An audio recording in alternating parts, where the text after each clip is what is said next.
Hare Krishna. We may trigger the inner bulb, but we don't power it. In many cartoons and in many visual depictions, when a person gets an idea, an inspiration, an insight, often that is depicted with a bulb turning on.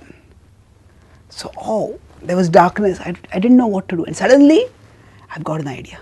So, just as when a bulb turns on, amidst darkness we can see our way, like that, when we get an inspiration internally, that clears the way for us. Okay, this is how I should do things, this is what needs to be done. So, the visual metaphor or the visual image of a inner light bulb is used to convey the inspirations that come within us. And just as at one moment there is darkness and the next moment light comes up. So, like that, when inspiration comes, it is at one moment this person is, there is confusion, there is perplexity, there is indecision, and then suddenly, yes, that's it, yeah, this is what is to be done. That's how inspiration comes. So, when inspiration comes, major breakthroughs can happen. Great works of art are written by inspiration. Great developments in science happen through inspiration. World-changing advances in technology happen through inspiration. So, inspiration is a remarkable thing. It is like an inner light going on. And how does it go on? Actually, those who have thought deeply about inspiration, they have recognized that inspiration doesn't just happen by chance, or it's not that say we had lost something in a house and we're looking here, looking there, and suddenly, oh, it's there, I found it now. It's not like that. It's not that the idea was already there and we located it. No, if we consider, say, in scientific breakthroughs, say what the scientists knew before and then the equation or the solution that comes, there's a huge distance between the two.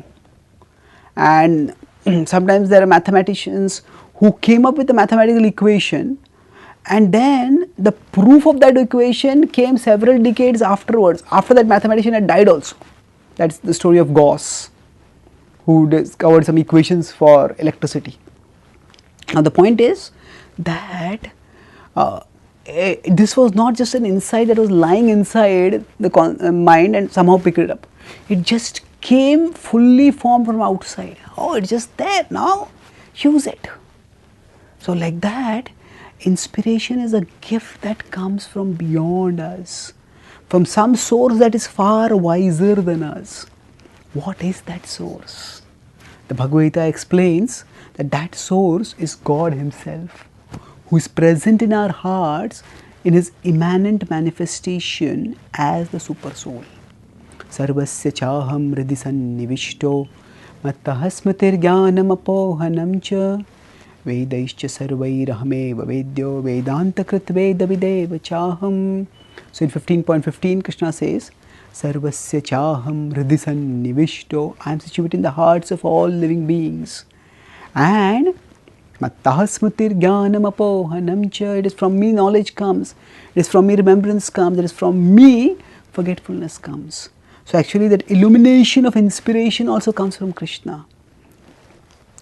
So that means that actually we can't take credit for inspiration. Now it is true that inspiration often comes to a person who has put in a lot of labor. Somebody has been thinking of the scientific equation for a very long time and they are not getting it, and then one day they get it. But it is not that their labor gave them that equation. Yes, that labor was important, but that labor is at best like turning on the light switch. Now even when we turn on, say, the light switch for electric bulb, that does not generate the power. That simply channels the power. The power has to come from somewhere else. And similarly, our thinking, rigorous, sustained thinking about a subject, that prepares the ground. That's like it turns on the switch, and at the right time the power comes and then the light turns on.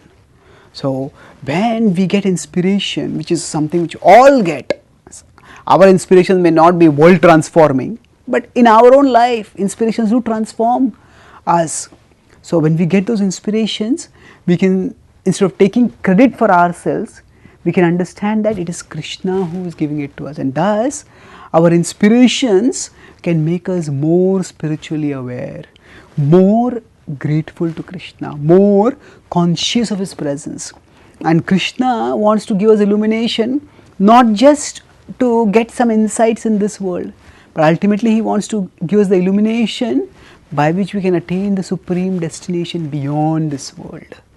And if we start practicing bhakti regularly, then Krishna will give us that illumination. Dadami buddhi yogam tam yena mam upayanti te. The inner bulb will become constantly on, so that we can make the choices by which we can grow spiritually and ultimately attain Krishna. Thank you. Hare Krishna.